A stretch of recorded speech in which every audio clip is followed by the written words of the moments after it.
shall be his people, and he shall be their Lord and God.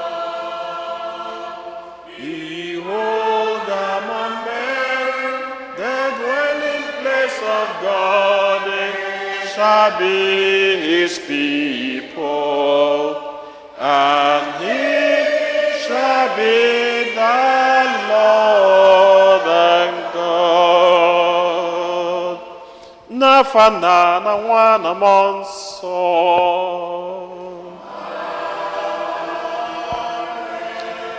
Ka ngọzi nke Onyenwe anyị Jesu Kristi na ịhụnanya nke Chukwu na ịdịkọ n'otu nke Mmụọ Nsọ na-enye dịrị unu niile.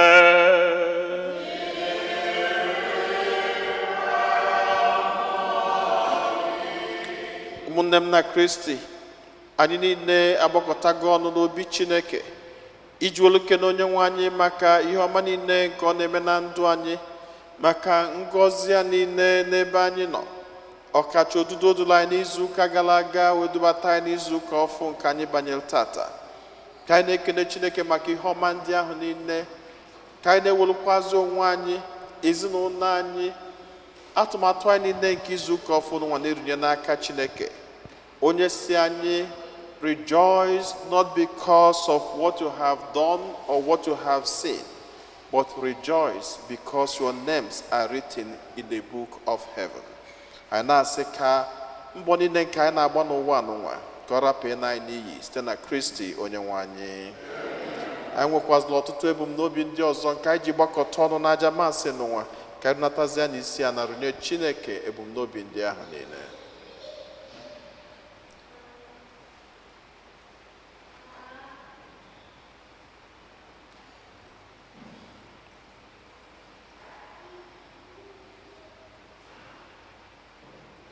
Ụmụnna, ka anyị kwado onwe anyị nke ọma maka nnukwu emume nke Eucharistia site n'ikwupụta njọ anyị.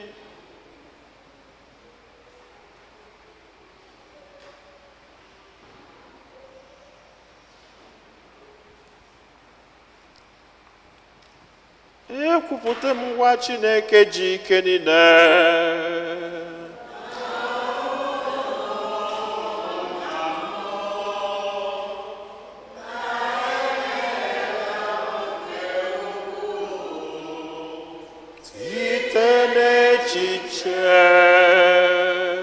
Na okwu n'omume,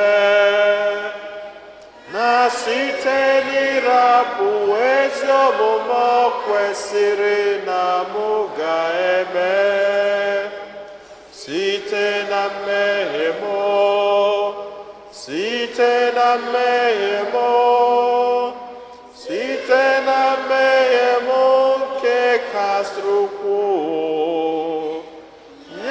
Ka m ji ayọ Maria dị ngọzi, Virgin ọ bụ, na ndị mama na ndị nsọ niile, na ụlọ ụmụnna m, unu rabara m ose bụ nwa Chukwu anyị ayịyọ. Ka Chineke ji ike niile mere anyị ebere, gbaghara anyị njọ anyị, duru anyị na ndụ webebe.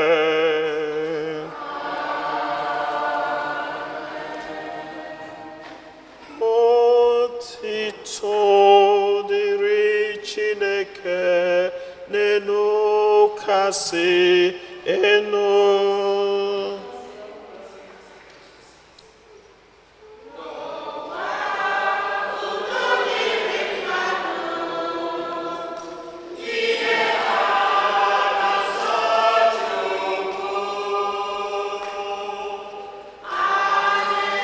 Oge anyị kwupụta Anyị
asọ gị dị asọ.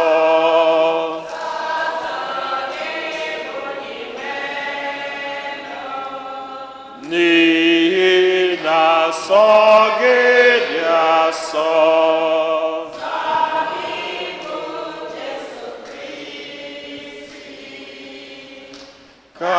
Kachasị dị elu, nyere m nsọ n'ebube Chukwu nna. Amen, amen,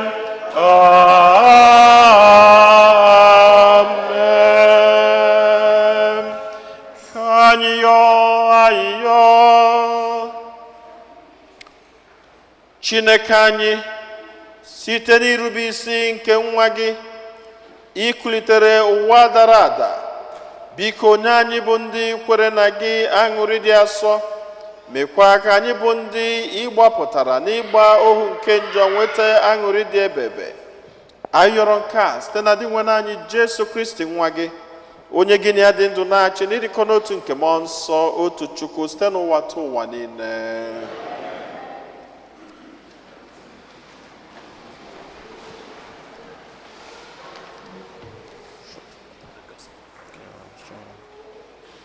First reading, second.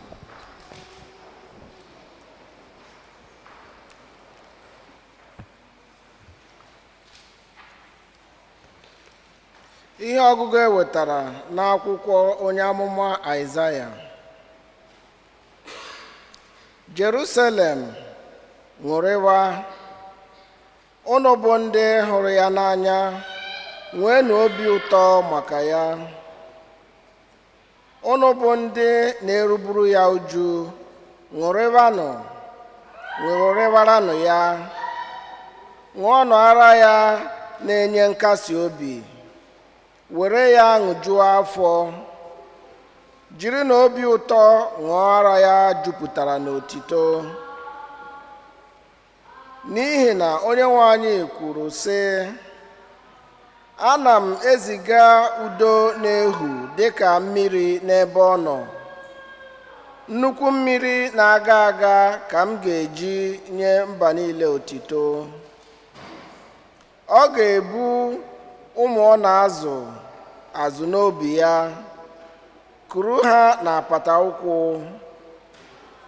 Dịka nwa si enweta nkasi obi n'ahụ nne ya, otu ahụ ka m ga-esi kasie gị obi. Na Jerusalem ị ga-enweta nkasi obi. Obi gị na-enwe aṅụrị mgbe ị hụrụ ya anya. Ọkpụkpụ dị gị n'ahụ na-eto dịka ahịhịa ndụ.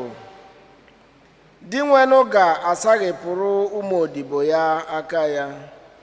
Okwu nke osebụwa.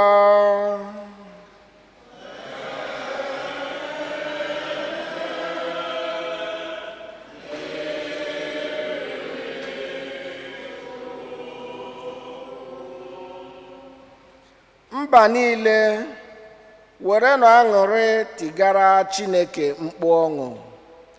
Mba niile, werenụ aṅụrị tigara Chineke mkpu ọṅụ. Mba niile, were aṅụrị tigara Chineke mkpu ọṅụ.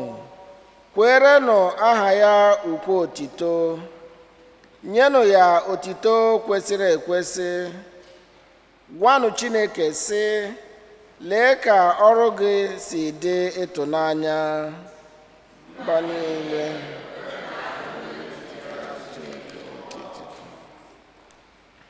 Ụwa niile ga-egbu ikpere ala nye gị. Ha ga-ekwere aha gị ukwe. Bịanụ ka unu hụ aka ọrụ Chineke. Ọrụ ya dị ịtụnanya n'etiti ndị mmadụ.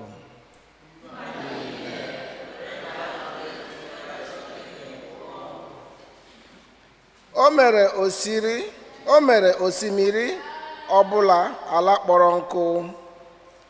Ha wee si n'etiti osimiri gafee dịka n'elu ala. Ka aṅụrị anyị dịrị n'ime ya.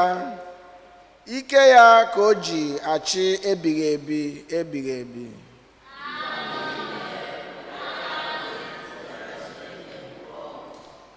Bịanụ ka unu nụrụ, unu bụ ndị na-atụrụ Chineke egwu. Aga m ekwupụta ihe o mere mkpụrụ obi m. Ngọzi dịrị Chineke onye na-anaghị ajụ ekpere m, nke ọ na-ajụ inye m ịhụnanya ya.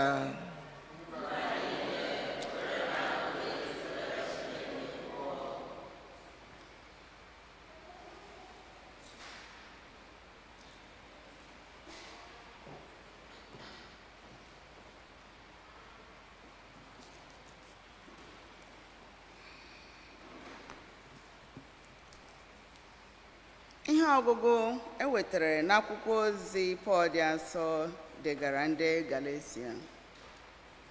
Ma Chineke ekwela ka m nyaa isi, ma ọ bụ n'obe nke onye nwe anyị Jesu Kristi.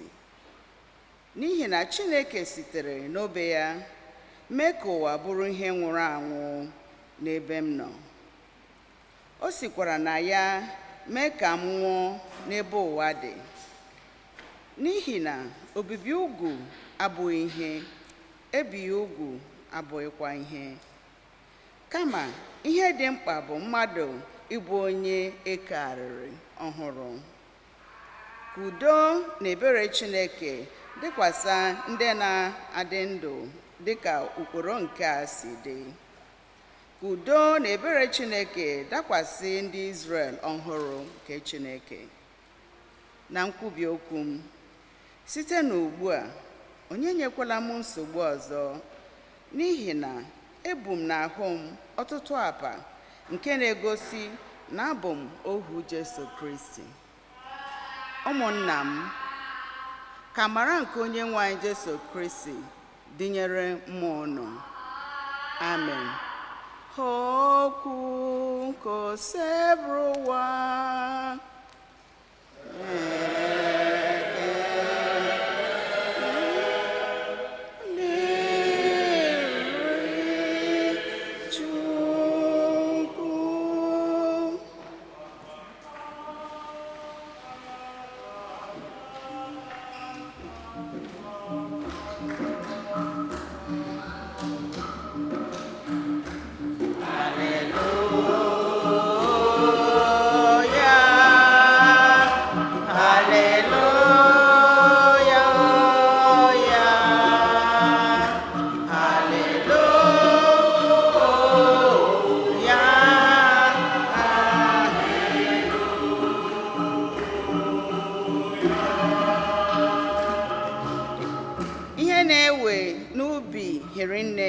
ma ndị ọrụ ga-achịkọta ya dị so ole ma ole.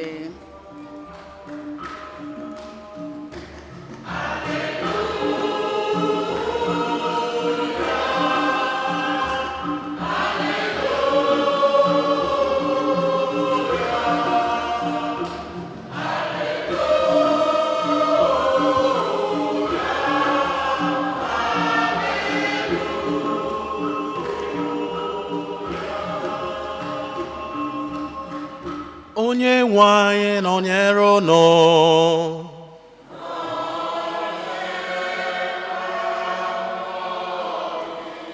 Ihe ọgụgụ nke ha si n'ozi ọma dị asọ nke Luka dere.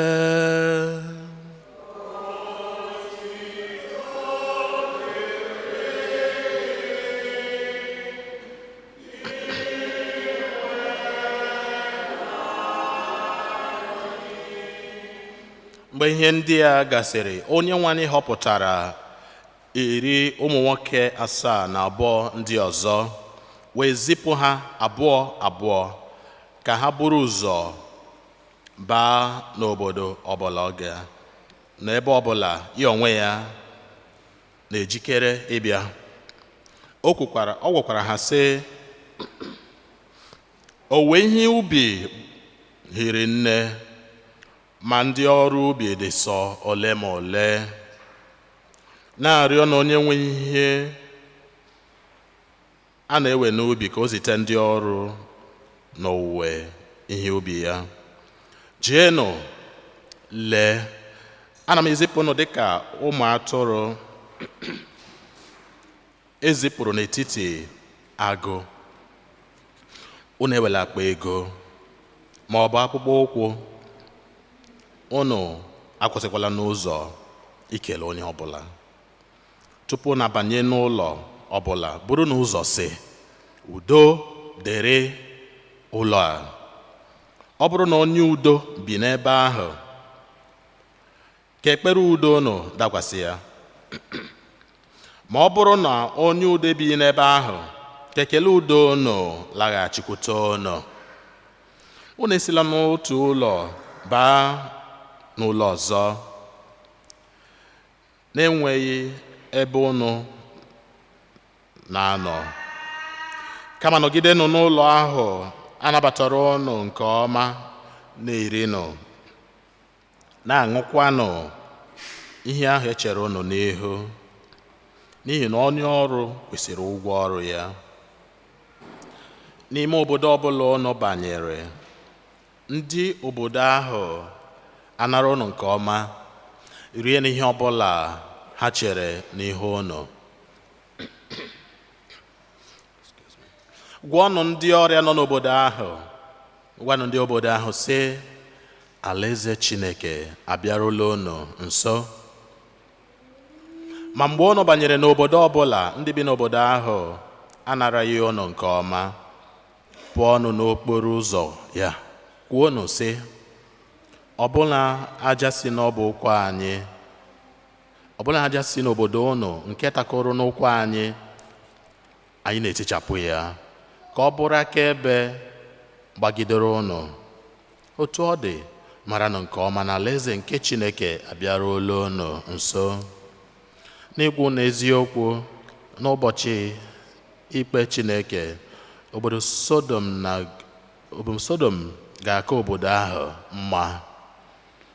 Ụmụ nwoke 72 ahụ wee lọta n'ọṅụ, ha wee sị, Onyenwe anyị, ọbụna ndị mmụọ ọjọọ rubere anyị isi mgbe anyị nyere ha iwu n'aha gị. Jesu wee zaa ha sị, ahụrụ m ka ekwensu siri n'eluigwe daa n'ala ọsọsọ dịka amụma. Lee, enyela m unu ike ịzọkwasị agwọ na akpị ụkwụ, n'imegide ike onye iro ahụ. Ọ dịghịkwa ihe ga-emerụ unu ahụ ma ọlị. Ma unu aṅụrịla ọṅụ naanị na ndị mmụọ ọjọọ na-erubere unu isi, kama ṅụrịanụ ọṅụ na edeela aha unu n'akwụkwọ nke ndụ. Ozi ọma nke osebụlụwa.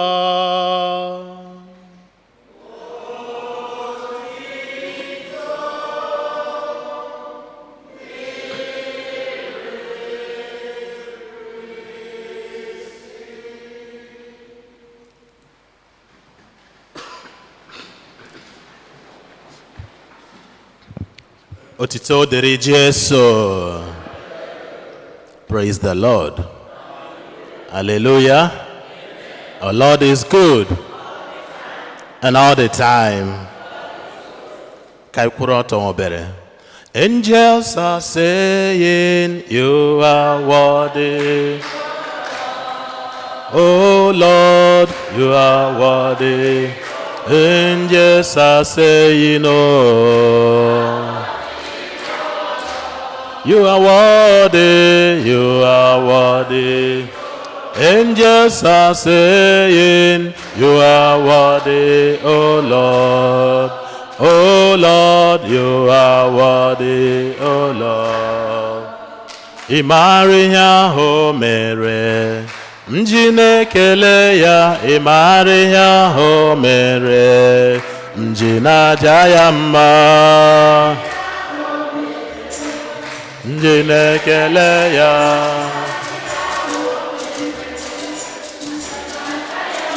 Imariya ho mere mo, m ji na-ekele ya ịmara ihe ahụ mere m m ji na-aja ya mma m ji na-ekele ya m ji na-ekele ya ịmara ihe ahụ mere m m ji na-ekele ya ịmara ihe ahụ mere m ji na-aja ya mma m ji na-ekele ya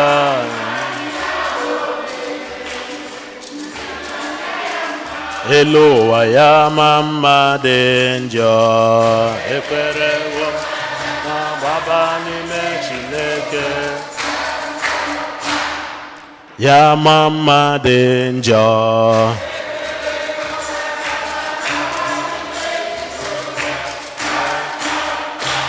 amen.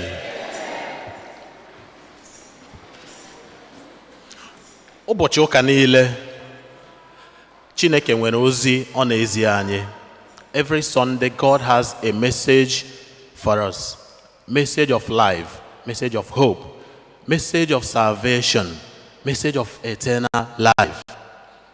Tata n'ozi ọma gụrụ the Gospel of Luke chapter 10 from verse 1 to 12, then continued from 17 to 20. Jesus zipụrụ ụmụazị ya, he sent his apostles, he sent them on a mission to go to those places he himself was about to go. Ka ha buru ya ụzọ gaa kwusawa ozi ọma, to represent him in every of these cities. And there is one striking statement at the beginning of the gospel that calls for deep meditation and reflection. The harvest is rich, but the laborers are few. And this is a reality, even right from the time of Jesus, starting from the time of Jesus. And when we go scarcity of laborers in the vineyard of God, the harvest is rich. There are so many things to be done, so many works to be done. Ọrụ ka nkụ, mana ndị ọrụ dị ntakịrị, very few laborers in the Lord's vineyard. And sometimes when we talk about the scarcity of laborers in the Lord's vineyard, ọ bụrụ na enweghị ndị ga-arụ ọrụ, but enweghị ndị ga-arụ ọrụ nke Chineke, the work of the Lord. There are so many works to be done, but the work of the Lord, and there are not so many who are willing to do the work of God. So Jesus will say, pray to the Lord of the harvest to send harvesters into his vineyard, to send laborers into his vineyard. Starting from the church is the vineyard of God. The church is the vineyard of God, the universal church. Everywhere, enwere nzukọ, ọ bụ ubi nke Chineke. We are lacking laborers in the Lord's vineyard. You know, sometimes ago, I got an ordination in my diocese.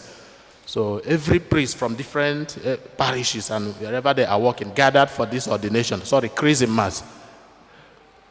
During the procession, and when a lineup of priests, one woman started shouting, "Hey, ndị fada ka kwa nkụ, ndị fada ka nkụ, ha buru ibu, where are they going to work?" This woman didn't know that there are some parishes that need like 2 priests or 3, but there we have only 1. There are so many parishes that need more priests to work there, but we have few. Scarcity of vocation. We don't have more vocations again. During the vocation Sunday this year, during Children's Mass, I was asking them question. Kedu onye chọrọ ichi fada? Enwe welere akil.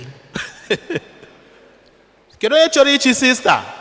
Everywhere they are looking at me, we are smiling, you know, but not even one raised their hands. I now started asking them why. Kedu ihe mere iji chọọ ichi fada? One after the other. One of them smiled and was very shy. Achọrọ m ịlụ nwanyị. I want to marry. I asked another young girl, about 13. Kedu ihe mere iji chọọ ichi sister? Achọrọ m ka mụọ m bịara m ọmụgwọ.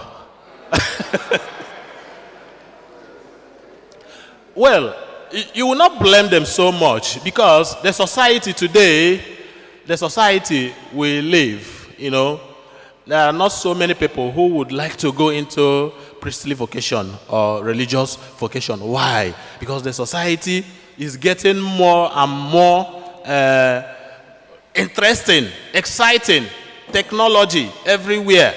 So everybody wants to enjoy every good thing that the society is bringing to the fullest. Nobody wants to go and sacrifice. So the young girl already, amatago na, then when a joy, an exceptional joy, not there. When your mother comes for omugwa, the mother that trained you comes for omugwa. Severally, we have one or two, every priest in one way or the other must have gotten that question, why did you become a priest? Can you hear me, father? Because some people cannot understand why somebody will leave his father and his mother. His parents will, forget to marry, leave marriage and all that, and say he's going to become a priest. To some people, it's crazy. But then, it is the work of the Lord. Some people have to do it. Some people have to do it. But then, even if we don't want to go into religious life, even though so many people are striving, but then along the line, they leave. If you read the history of seminarians in the seminary, when we entered the seminary, we are like 210, JS1, junior secondary, 210, but 18 of us were ordained. You discover that along the line, some people would descend out. But then, the truth of the matter is that the vineyard of God does not begin and end in the church. Your family is also the vineyard. Where you are working is a vineyard. Wherever you are a missionary. We are all missionaries in one way or the other. Therefore, Jesus is also sending us today to go and proclaim the good news, to go and make the world a better place. Now, how are we going to do that? Whether we are priests, whether we are parents, whether we are doctors, teachers, whether we are health caregivers and all that, we are all missionaries. Jesus wants us to represent wherever we are.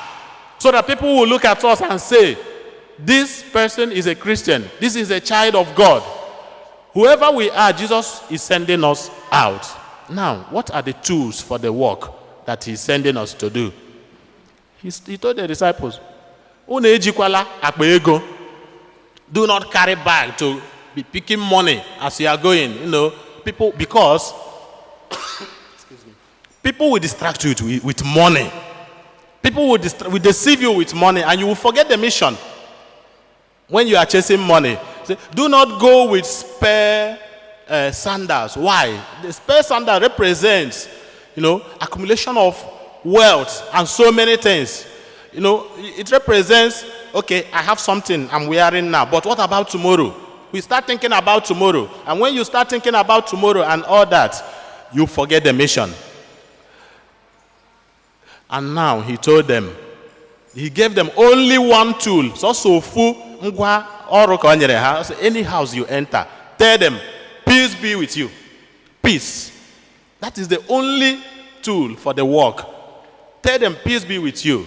And if the people living there are people of peace, your peace will dwell with them. So my dear brothers and sisters, today, Jesus is sending us out to go to wherever we are. He is asking us to go and make peace wherever we find ourselves. In our families, most of our families are, in crisis, problems here and there. Sometimes children against parents, parents against children, wife against husband, husband against wife, brothers against brothers and all that. But Jesus is asking us, go and make peace. Go and tell them, peace be with you. If there is anybody that has not talked to you throughout this year, somebody will see you and will not greet you, and go and meet that person and tell the person, peace be with you. And look at the reaction. Can you forget here again? Amen. Amen. As we are leaving this church, that man that has refused to greet you, even though you are the senior, or that man that has refused to, make peace, go to him, shake him, or that woman, tell him or her, Udo deregi. Can you forget here? He might think that, something must be wrong somewhere. How can this man suddenly come to shake me and say, Udo deregi, peace be with you? But that is the beginning of peace. That person will go home and start meditating and start thinking, I think this problem we are having doesn't worth it. Let us reconcile.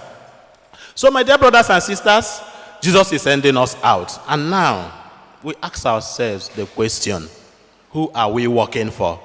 Remember, there are many workers, there are many laborers, but some are working against the Lord, while some are working for the Lord. Jesus wants us to work for him, because there is reward for everyone who works for the Lord.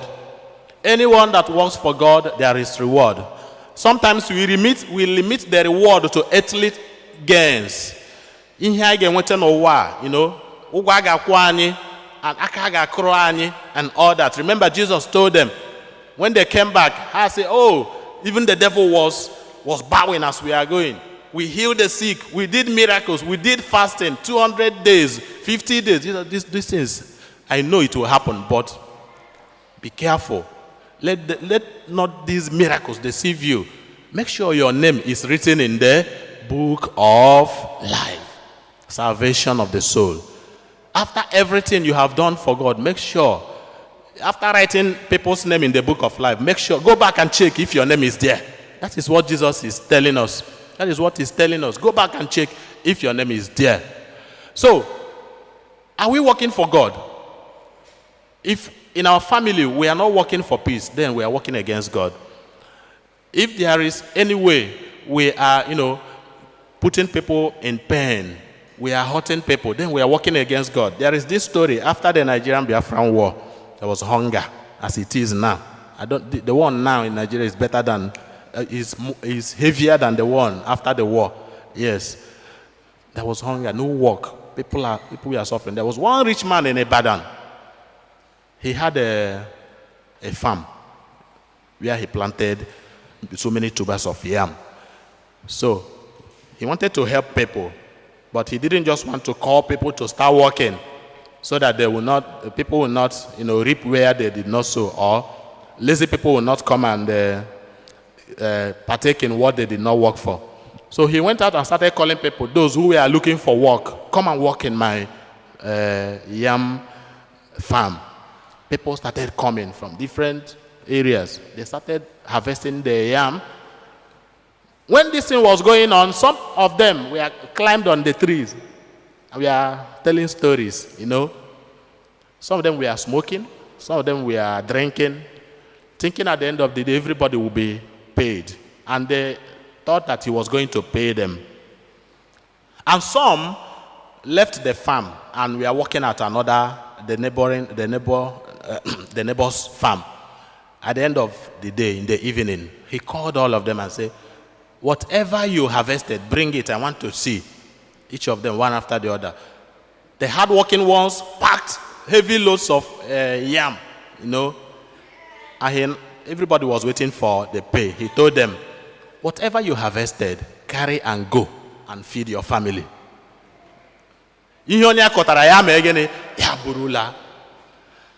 The lazy ones who were drinking, smoking, telling stories when others were working, they were like, no, Oga, pay us. He said, the only pay today is ihe rotara buru megene la. Then the people that went out from this farm and were caught by another person beside the farm, the man carried everything and left. They ran into this farm again to beg this man for money to feed for them. The man told them, whatever you have harvested, carry and go. Those people represent those who are working for the devil. At the end of the day, you will not get anything from the devil. He will deny you everything. Then those who we are lazying about represent people who came into this world. Instead of working for God, they were doing nothing. And at the end of the day, it is whatever. Ihe anyị metere n'ụwa bụ ihe ga-eso anyị ala. Ihe anyị rụtara ka anyị ga-ebu were laa. Ka Chineke nyere anyị aka ka anyị jisie ike n'ọrụ ọma, ka a ghara ịgbawa anyị aka na mgbe ikpeazụ. Site na Kristi Onyenwe anyị. Udo dịrị unu.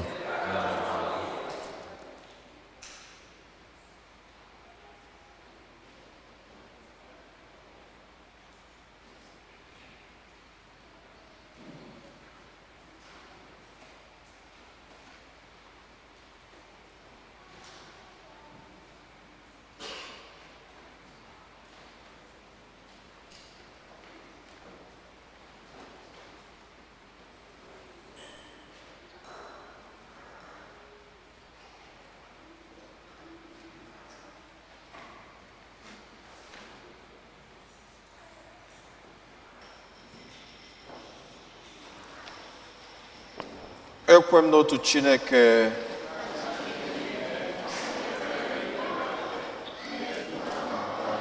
ma ndị agha ya akwa anya ya na otu onye nwanyị Jesu Kristi so otu nwa Chineke mụrụ nna mụrụ tupu ụwa tụ ụwa niile, Chukwu si na Chukwu, ihe si n'ihe, ezi Chukwu si n'ezi Chukwu, a mụrụ ya mụ eme ihe eme, ya na nna bụ otu ihe n'ihe ha ji bụrụ Chukwu, onye si na ya mee ihe dum, onye maka ihe anyị bụ mmadụ, maka ihe nzọpụta anyị si n'eluigwe gbadata were arụ na Virgin Maria site na mmụọ nsọ ọ bụrụ mmadụ, abịa gbọgbuo ya n'obe n'ihi anyị n'oge ọchịchị Pontius Pilate, ọ taa ahụhụ, ọ nwụọ, enye ya, o bilitere n'ụbọchị nke atọ ka akwụkwọ nsọ si kwu, ọ rọgoro n'eluigwe nọdụ n'aka nri, ọ ga-abịaghachi ọzọ n'ebube ya ikpe ndị dị ndụ na ndị nwụrụ anwụ ikpe, onye ọchịchị ya na-enweghị njedebe, ekwe na mmụọ nsọ,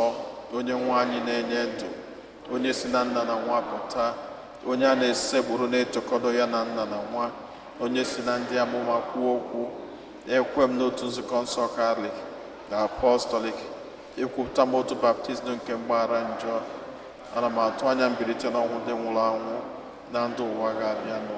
Amen. Ekpere nke ndị kwelụnụ mmadụ ịtọ ga-etu anyị n'ekpere. Chineke onye fụrụ anyị n'anya, anyị na-agbakọtago ọnụ n'obi gị n'ụbọchị tata, ịgwala anyị jee lụba, anyị bụrụkwazi ndị nke udo, anyị jee gbasaba ozi ọma gị, anyị nwebekwazi aṅụrị na afọ anyị adịgo n'akwụkwọ nke ndụ. Anyị na-achọ iwere ọtụtụ ebumnobi anyị gosipụta gị n'ụbọchị tata, na-ayọ ka iche ntị ma nụrụ ahịhịa anyị.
ka anyị natazie isi a na runye Chineke ebumnobi ndị ọzọ niile.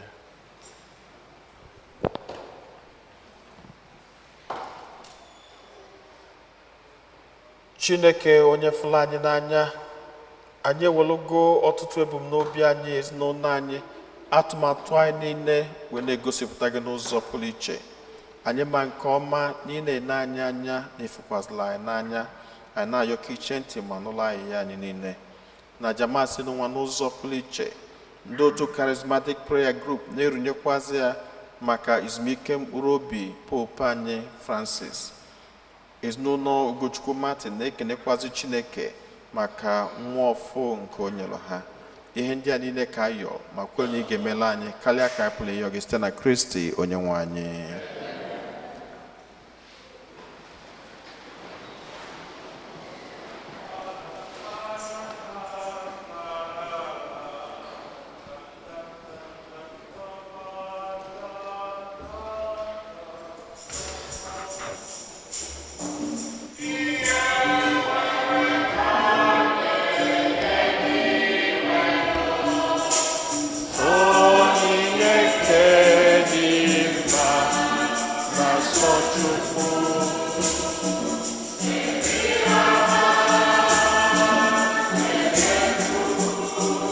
Almighty God bless you, Father, Son, and the Holy Spirit.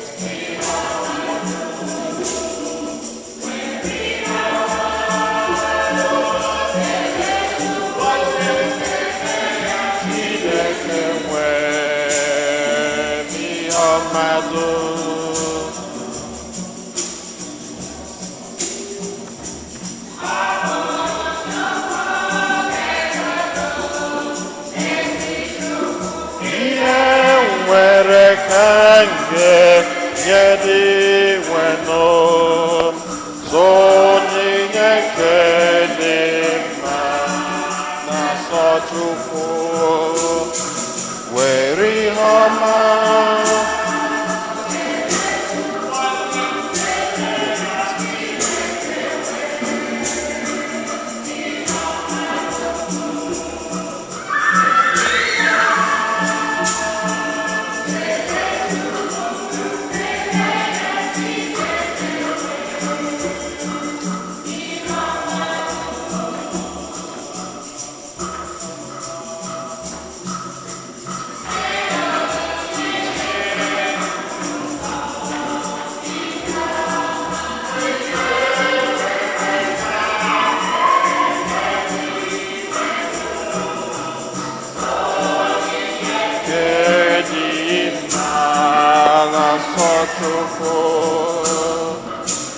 Riha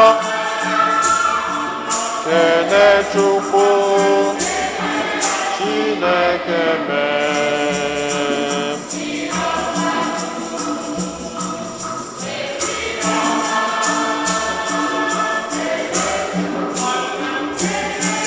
Chineke nwe ihe mmadụ.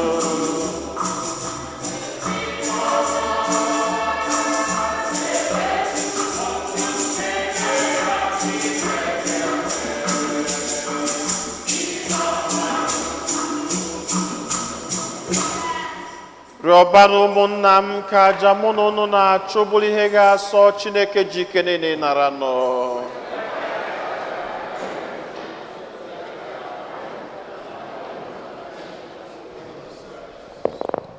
Onye nwe anyị biko mee ka aja nke anyị na-achụ maka otito nke aha gị sachaa anyị site n'ụbọchị ruo n'ụbọchị, ka omume anyị bụrụ ihe na-ewetara anyị ndụ nke ga-akwadebe anyị maka eluigwe. Anyị yọrọ nke a site na Kristi onye nwe anyị. Onye nwe anyị nọnyelụ nọ.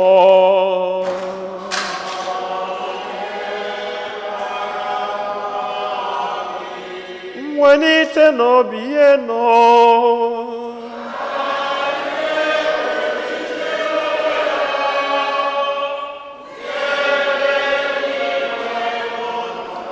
Ka anyị nye n'ụdị nwere Chukwu anyị ekene.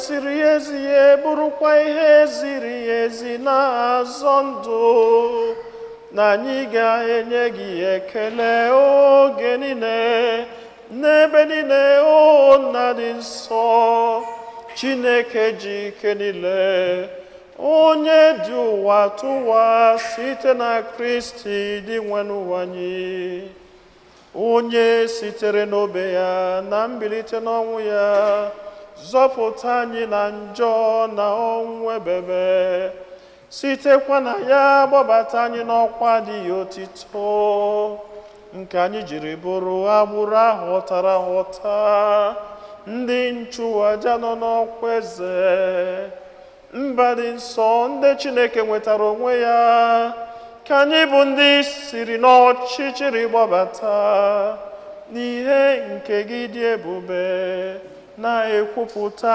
ọrụ gị n'ụwa niile. N'ihi nke anyị na-eso igwe ndị mama niile nke n'igwe na-eto ebube gị oge niile n'ukwe na ekwe.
Nna ịdị nsọ ezie, sọ gị na-edo ihe dum nsọ, anyị arịọ ka ido onyinye ndị a nsọ site ịrụkwasị ha mmụọ gị, ka ha wee ghọrọ anyị arụ n'ọbara nke onye nwe anyị Jesu Kristi, onye bịara tupu edunye ya n'ọnwụ, nke o jiri aka wee nara, o were achịcha nye gị ekele na otito, nyawa ya nye ya ụmụazị ya, sị, naranụ nke a, rienụ ya ụnụ niile, nke a bụ arụ m nke a ga-eduru nye maka ụnụ.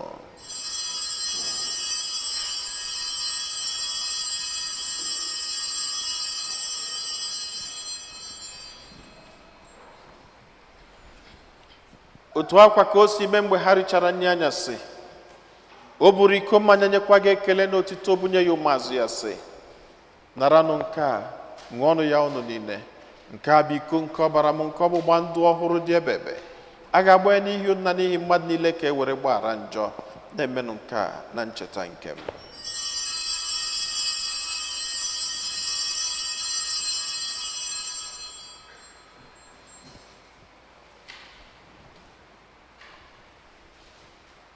Ka anyị kwupụtanụ n'ihe omimi nke okwukwe anyị na-eme ugbu a.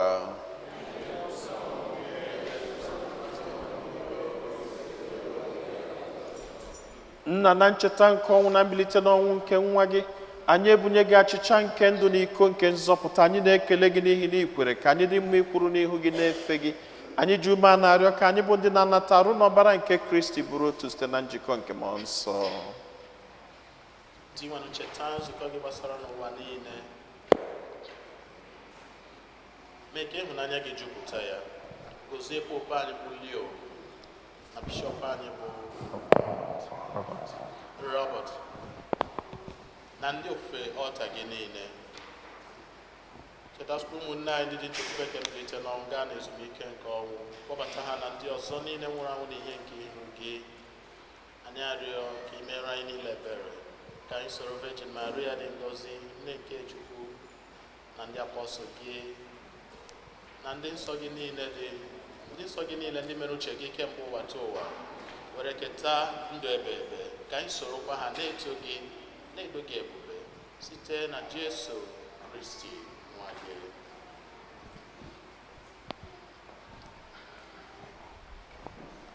Ihe niile kere eke na-eso ya bụ Kristi, na-esikwa n'ime ya na n'aka ya, na ịdịkọ n'otu nke mmụọ nsọ, na-enye gị bụ Chukwu nna ji ike niile, nsọpụrụ na otito niile, site n'ụwa tụwa niile. Amen, amen. Blessings and glory, wisdom, thanksgiving, and honor, power and might belong to our God forever and ever.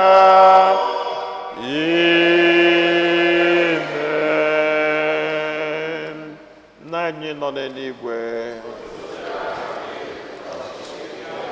ịmụche gị n'ụwa ka esi mee n'eluigwe, tata n'ike ụbọchị mara adịghị dịka esi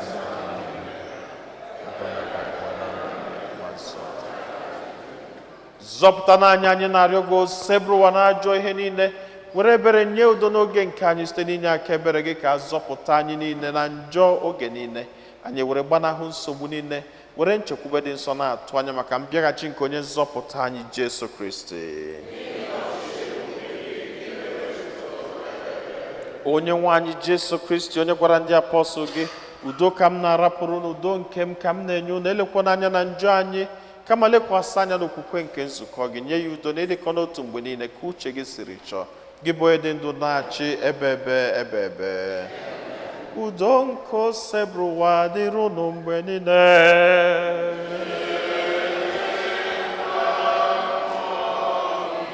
Nyeritanụ onwe unu ekele nke udo.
ụmụnne m na Kristi, nenụnụ nwa atụrụ nke Chukwu, nenu onye ahụ na-ekpochapụ njọ nke ụwa.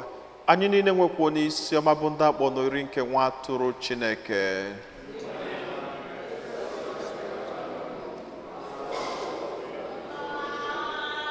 Ka arụ n'ọbara Kristi chekwaba anyị niile wee rue na ndụ ebebe.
Praise to thy earth in thy height, and in the earth be praised in all its words, most wonderful,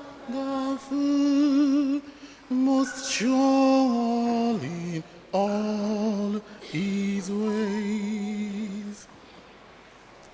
O loving wisdom of our God, when all our sins and shame is present of them to thy fight and to thy rescue came.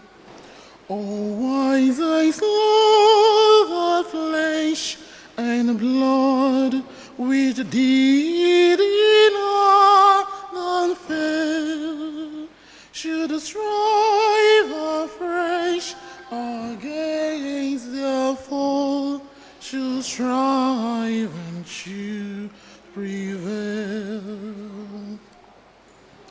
And that higher gift than grace should flesh and blood refine, God's presence on his very self, and essence all divine.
Ka anyị yọọ ayịyọ.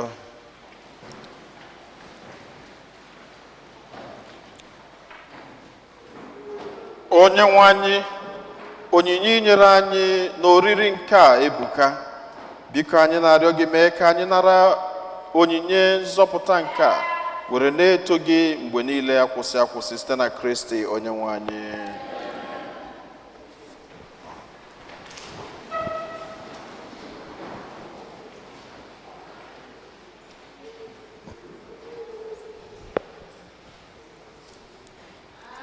Otodri Jesu, a second collection.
Otodri Jesu.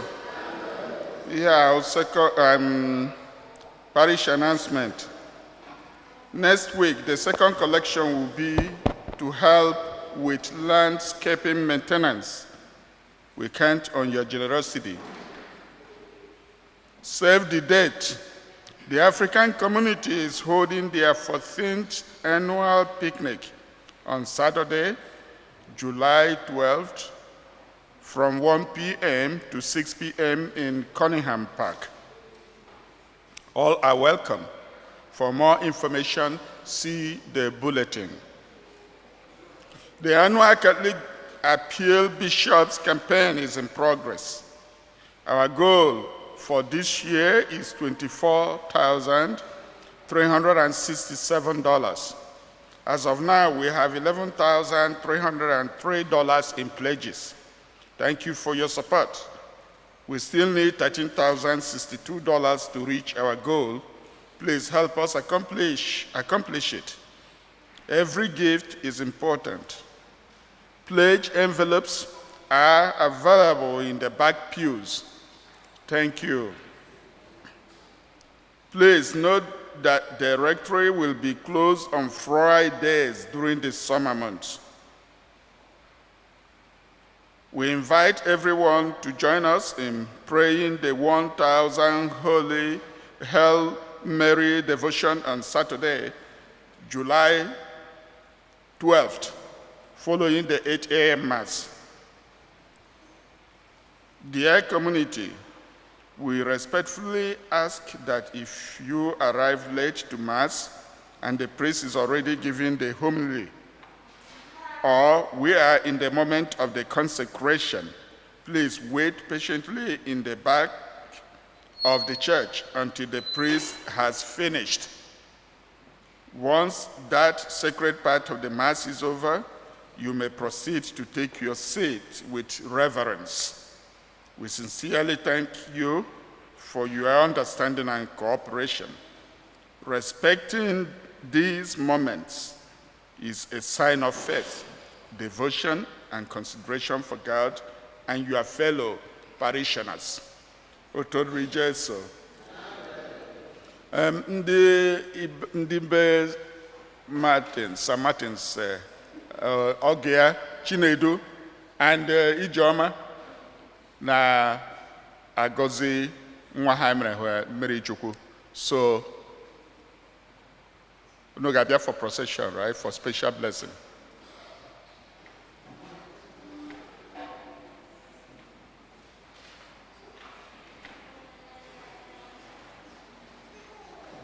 In the choir.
enyemaka dị n'afa dị nwenụ o sebruwa n'ụlọ ya anyị o sebruwa n'onyela ụnụ Chineke onye fụrụ anyị n'anya anyị na-anabata ọmalịcha onyinye nke inyere anyị onyinye dịkarịsịla asọ n'etiti anyị niile n'ụbọchị tata onyinye gị bụ Chineke nabatalụ dịka nwa gị wee mee ya nwa nke ịfụrụ n'anya onye ihe na-amasị gị anyị na-ayọkwazị ka ị nalị ya ka ijigidesie ya ike n'ihi na ị gwara anyị n'akwụkwọ nke John 10:27 n'ihe ọbụla etinye n'ọba aka gị bụ Chineke na ọ da adafu nata adafu ihe ọbụla gị bụ Chineke jigidesiri ike na ekwesị bụ onye ile anyị enwere ọgbawa gị aka were ya ebe ọ bụ na onyinye a bụ onyinye gị anyị na-ayọ ka ịgọzibe nwatakịrị n'ụwa bido tata wee ruo mgbe ebi ebi site na Kristi onyenwe anyị. Gọzibekwazi nne na nna ya, nye ha ihe akụ na ihe enwe nye ha ịfụnanya ga-atọ atọ, nye ha amamihe, nye ha udo, nye ha ọgụgụ isi nke ha ga-eji welu nnukwu ọlụ n'ụwa gị bụ Chineke nyere ha, ka ọ ga-abụ ha lụsị ọlụ n'ụwa nwatakịrị n'ụwa enwekwa ike zụọ nne na nna ya dịka o si bụrụ mmasị gị. Ayọrọ nke a site na Kristi onyenwe anyị. Gọzikwazi ndị niile ji ezigbo obi iji wee bịa nabata onyinye n'ụwa, ka ebumnobi niile bụ ihe ọma nke anyị ji bịa ebe n'ụwa, ka Chineke sikwazi na wee gọzie anyị mmaji kwuru mmaji n'afa Jizọs Kraịst onyenwe anyị. Ka Chukwu ji ike niile gọzie unu nna na nwa na mmụọ nsọ.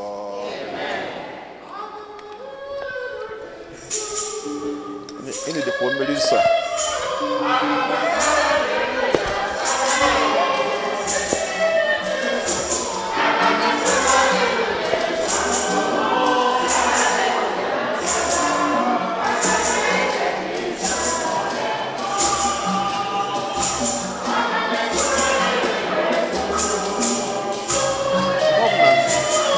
Let me forget the name. That's what I got to do today.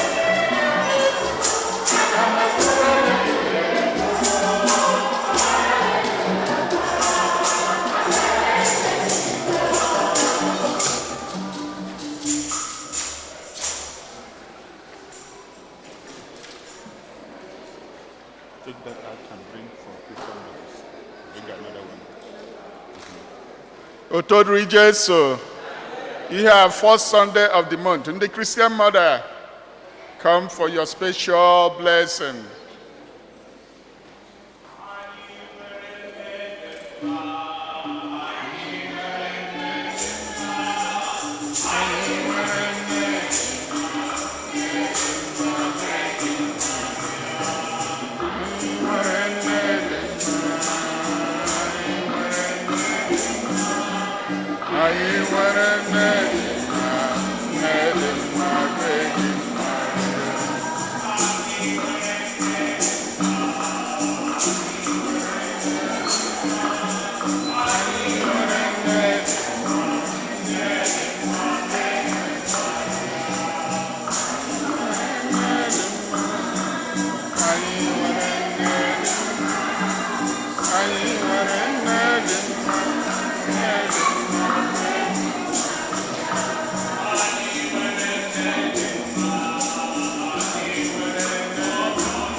Enyemaka anyị dị n'afa dị nwenụ o sebruwa n'ụlọ anyị o sebruwa n'onyelu ụnụ Chineke nna dị ebere dị ịfụnanya, anyị na-ekene gị n'isi ndị nna anyị n'ofu n'ofu, ndị ji melụ ife ugogbe nke ezinụlọ ha na-azụ ụmụntakịrị gị bụ Chineke nyere ha. Ha na-alụkwazị ọlụ ịbụ nne n'ụzọ pụrụ iche iche. Ụfọdụ n'ime ha na-ebu ọnụ, ụfọdụ na-amụ anya, ụfọdụ na-akwa alịlị, ụfọdụ na-eme ihe dị iche iche ka ha ji wee fụ n'ezinụlọ inyelu ha na-aga n'iru.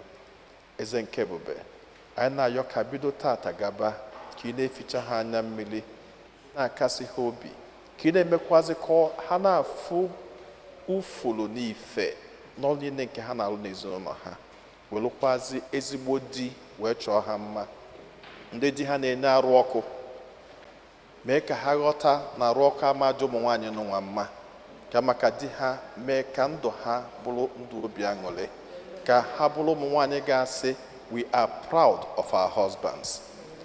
Ndị nọkwazị n'olu n'ime ha, anyị na-asị ka ị bịa kasie ha niile obi, mee ka ife gị bụ Chineke na-achakwasa na ndụ ha bido kịta wee ruo mgbe ebi ebi site na Kristi onye nwe anyị. Ka Chukwu jike niile gọzie unu Nna na Nwa na Mmụọ Nsọ.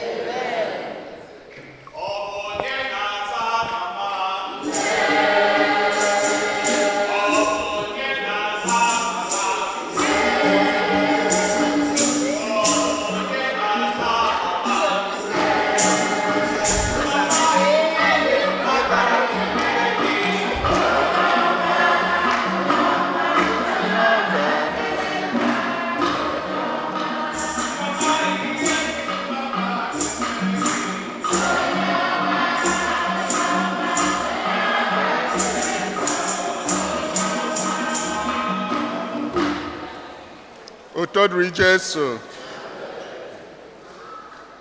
Otodri Jesu.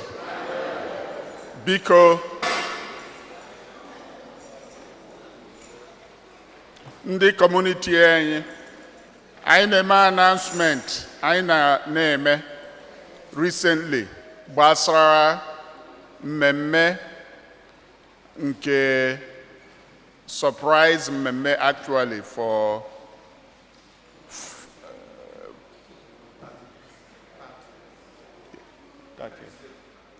yes, for Father Kirian.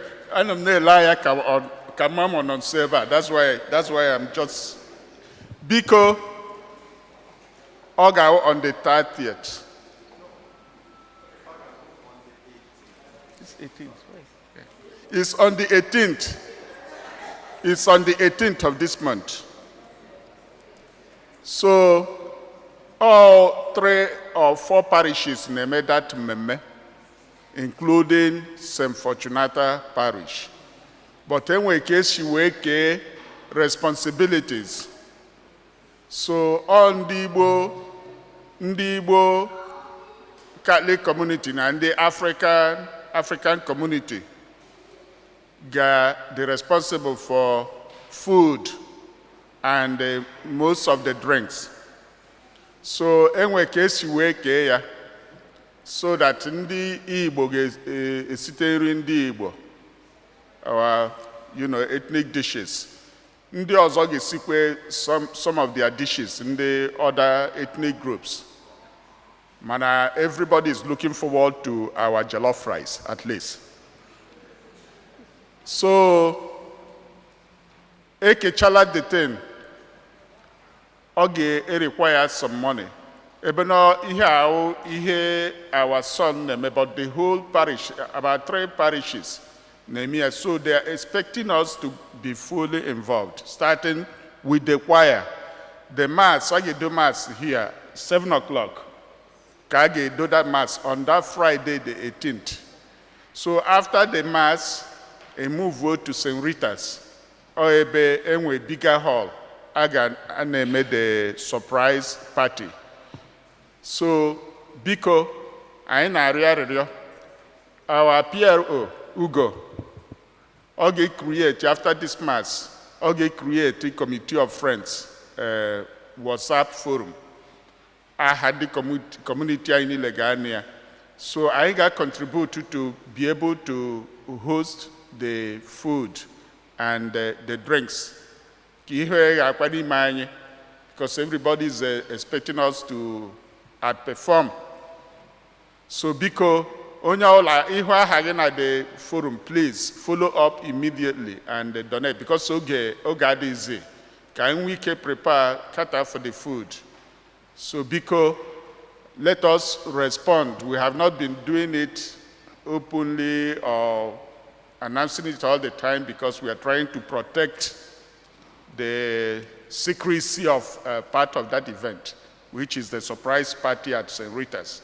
So Biko, I like to please participate so that we can raise enough fund to... Can you, Dr. Naka Nasaida?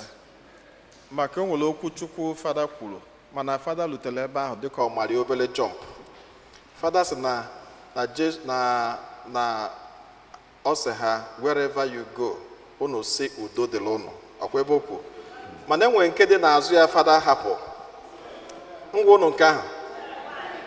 Nke o kwuru bụ ọ sị na ezinụlọ ọbụla unu batalụ dịka ndị ọrụ Chineke na-enwe ihe enyere unu megene unu lachaa aka. Fada misiri nke ahụ ka m kọwazi alụ ụnụ nke a ka m kwutọpụ nke a maka ọ bụ m kwuru Chukwu m ekwu nke ahụ ọfụma ka unu nye ndị fada ihe ka anyị na-eme gịnị ka anyị na-eri unu ejisizi na ihe ike na-enye na anyị na-eri n'ọkwụ n'ugbo Chineke ahụ ka anyị na-akọ. Ihe Jesu kwuru, ọ sị na onye na-akọ n'ugbo Chineke na-eme gịnị na-esi n'ugbo Chineke eri. Ihe ọ bụ na fada na-akọ n'ugbo Chineke ka a na-ekwu maka ya. 30 years nke nọ na be m 12 years ka o mere anyị na-akụrụ ya asa aka 12 fada si ụnụ n'ụkọchukwu next year Diocese of Brooklyn bụ sọsọ ofu fada ka a ga-echitenwu afọ onye na-echi fada. Even anyị na-emezi importation anyị jegasị a na etu esi eje ndị kọleji si eje n'obodo na-asị ndị ga-abata St. John's University edu aga anyị si agagharịzi ka anyị malụ maka ihe unu ga-eji ghọta na ọ dịrị izi bụ cheki enu si Fortunata adịbalụ mmadụ na-echigo fada ebe a n'ụmụ unu niile. Nya ka ọ ga-eji gwa unu na ebe a na-aga eteka so a na-ekwu okwu fada ọ na-adịghị na-eme ka a ga-asị onwere ndị a na enwero v-power na ihe ngwuru. So biko a ga-afọmụ forum biko nụ time adịrọzi ihe mere o ji wee gbuo anyị oge bụ we were waiting ka anyị nwee the logistics ka wee malụ the portion ekenyela anyị malụ nke ndị African community. So ha ekelugo nke ha nwere their own systems anyị wee ketago nke anyị etinye ọ bụrụ nri ka ị ga-esitenwu ị ga-afụ ido na-etinye nri ọ bụrụ mmanya ka ị ga-ewetenwu ọ bụrụ kpọfụ ọ bụrụ granọt ọ bụrụ meat pie nke ọbụla biko nụ time adịrọ nye na-enye Chineke ya bụrụkwa onyinye ahụ na-enye Chineke site n'obi unu. Dr. Nnobachi. Yeah, because yes, Father na-ekwu maka donation. Please, ime ihe ị ga-esitenwu, give us the money. Please, we don't want erute ebe ahụ. We won't be able to find ihe a pledge. Please, we just want the thing ị ga-provide in form of money. Ka eme order, one person or group of people will, in our social director and Lady Neck, I will organize it and bring prepared food to the event. Otodri Jesu. Our own picnic for our community Gawo on the 2nd of August. The 2nd of August, that one we are not asking for money from anybody. We will finance it from our pocket. Any birthdays? Any birthdays today? Okay. What about anniversaries? After Mass, the family of Sir Igbo Mass, Nogia, Wo Chinedu, and Ijoma, and Chioma Martins, they may everybody invite Kapatana basement. Hakwadakwedo for us. Hakwadakwedo for us. So please, after Mass, we all go to the basement. Is there anyone here worshiping with us for the first time? Anyone here in this Mass worshiping with us for the first time? Otodri Jesu. Father, welcome. Welcome and thanks for the homily. Maybe Father may introduce Ayamata Hage and stuff. Otodri Jesu. Happy Sunday. Just thank Kenezia Father Kai Webasa before ni Igbo Mass na Boka. Kai Mosiso. Father Bo, Father John Bosco Obika. Father no never na Bo, Queen of the Apostles. Check.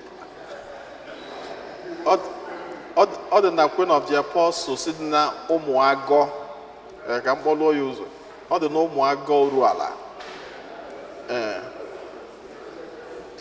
I've been to Amoromia is a younger priest, but I've been to that parish where former priest in Nigeria and Kuchukumba Haika Wolume, I je Kuchukuma Bazama, Bendine, the Mehe, I je Popo or Pego Pota by fire by force. So I back up a parish priest, Sobial holidays. I heard you Koya Ugo Martin, Matthew, Obime Father, the Doni Anyao. na-enye ya ihe ka ọ na-eri ụna na-emere donation jackpot ụna na-emere donation na parish ka ọ na-alụ ọrụ ụka ọfụma mmadụ amekwana fada ebefe na mma akpọ gị ka ịgwa m ego na ha nye gị ọ bụ na ha nyere gị ọfụma ego gị ezu flight gị mee ka mmalụ ka mma ha na-alụ aja na Amerịka na-enedonụ ndị fada ụlọ anya ọgbọkwa ime fada anyị udo dịla ụnụ agbasazi aka agbada na basement onye nwe anyị nọ n'elu ụlọ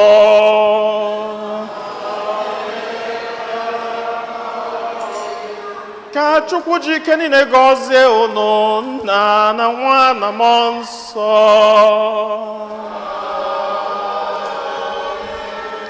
Labanụ misa gwụsịwo.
Sing praises.